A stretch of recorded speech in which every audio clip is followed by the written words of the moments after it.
Greetings, this is Rabbi Aaron Boxt once again from Temple Beth Shalom in Ocala, Florida. I noticed that I had not um, recorded my podcast for this week yet, and I hope that you will forgive me, but it's been a little bit. I'm not sure that crazy is the right word because, it certainly wasn't crazy here in Ocala. But with Hurricane Idalia coming this week, there were a lot of preparations that were made and things that were closed and shut down in order to prevent what really was not that bad of a situation for us, but was much worse for lots of others, preventing it from becoming worse than it was. And I'm very blessed to say that, and thankful to say that. Well, we did receive quite a bit of rain and wind and some loud thunderstorms. For the most part, we really braved pretty well. Not brave. We had a situation in which we did pretty well. And I want to just send a shout out to all of the EMTs and other first responders, many of which, or several of which, belong to Temple Beth Shalom, for the work and commitment they did and they made to really ensure not only our safety here in Marion County, but also throughout the area and the state of Florida. Um, if you have not had a chance to thank a first responder, whether it be a doctor or an EMT or a nurse or a dentist or anyone really that has to, even veterinarians deal with our who take care of our animals and our furry friends. These are really important people to thank, and firefighters, police officers as well, and anyone that really helps us to remain safe and out of danger. So, what I want to talk about this week is actually what happens in the aftermath of a hurricane or a tornado or any major catastrophe, whether it be weather, whether it be human caused or whatever. There's a very famous story of the 1989 hurricane that hit not hurricane, excuse me, earthquake that hit San Francisco during the World Series, and a lot of people were died, and a lot of people were injured, and a lot of people after this happened were asking all kinds of questions. How did God let this happen? Why would God let this happen? And so on and so forth. And I think that they were looking at it the wrong way. Kushner, Harold Kushner said, you need to look for God in the people that responded, the people that helped, that showed up to help. The EMTs and the first responders that went to save the people that were badly injured or who needed to get out of that situation, who needed to be taken into safety.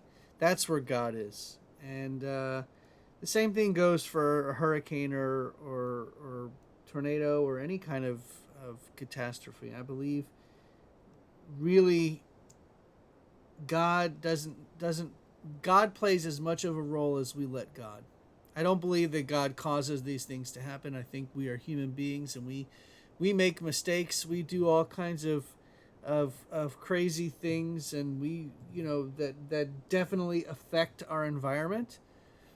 I'm not going to get into a political conversation about the um,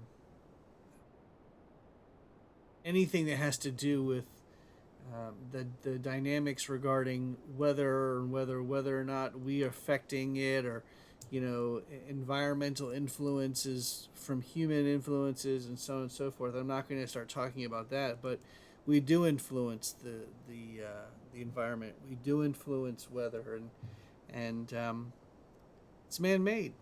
Not all of it, but we have to think about where God is in those moments. God is in the people that are working to solve global warming or other kinds of issues like that.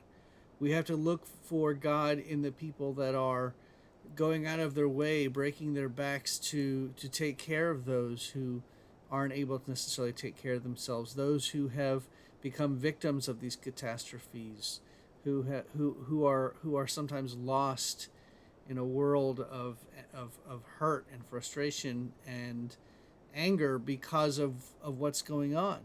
And we often forget that. We want to blame God, but really it's not God. It's we need to look in the mirror and see what we're doing in these moments. And that's not always an easy way to come to any kind of understanding about these negative things, because sometimes things are so bad for people that they don't want to hear. They have to look for blame. They don't want to hear that they did something wrong. And I will say that I don't believe that when bad things happen to good people, those good people are bad or have done bad things. I just think sometimes life stinks and sometimes bad things happen, and we have to work around it. We have to respond, not react. And yes, when people do bad things, it can negatively affect other people around them.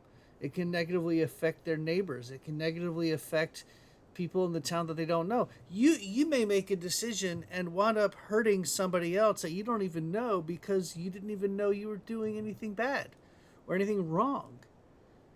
And it's hard to hear that sometimes. It's hard to it's almost impossible to understand it all the time, for sure. But even in those moments when we think that we're making all the right decisions and we think that we're doing all the right things, sometimes we're not.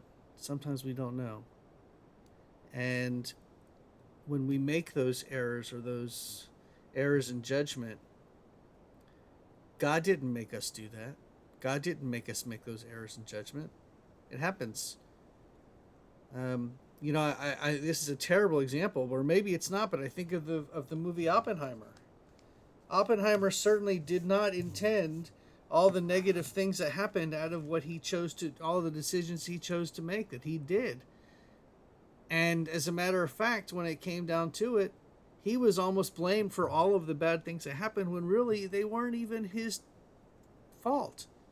Yes, the initial decisions that were made, the initial research, the initial foundations of the bomb, the atomic bomb, were his. But had he known what was going to happen, I'm certain that he would have maybe done differently or made different decisions. And I think we learned that in that movie, Oppenheimer. And this is an example of a man-made decision, a man-made invention that caused tremendous losses of life. Human error, human mistakes. Now, obviously, hurricanes are weather related, but think about how the temperatures have warmed. Think about how all of the water is warm. Think about these terrible heat waves that we're all across the country experiencing. I mean, the fact that it's September tomorrow and it was in the 90s this week, and it's supposed to be in the 90s or high 80s next week in September. Now, I know we're in Florida, but still. I mean, I think of my mother-in-law who is experiencing a heat wave almost the entire summer, and it was over 100 degrees most of the summer in Houston, Texas. Now, obviously, Houston's not a place that gets cold in those summers, but 110 degrees for weeks on end. Yeah, this has got to be the result of the decisions that we have made or are making. And so where is God in all that? Well, God is in the decisions that we make in response to these negatives. Not in reaction, but in response. A response is different from a reaction in that a response takes time to think about. A reaction is a split-second decision. And reactions often are more detrimental. And a response can be thought out and actually result in something that could be beneficial. So let's get back to the original topic. Where is God in all this? We are created B'Tselem Elohim, in God's image. Therefore, we have the ability to create and we have the ability to destroy. It depends on how we do and the decisions that we make and how we act and react and respond to determine whether or not we can continue creating or whether we continue destroying. And we each have this. And this is a huge burden for us, but we have to take it. As we come down to the end of the month of Elul, as the new year, the new Jewish year approaches, let us take some time to think about how we can create and make positive changes instead of destroy and make negative changes. And may each of us have a much more cool, may be much cooler as we enter into the fall. And I'll see you again next week, or I'll talk to you again next week.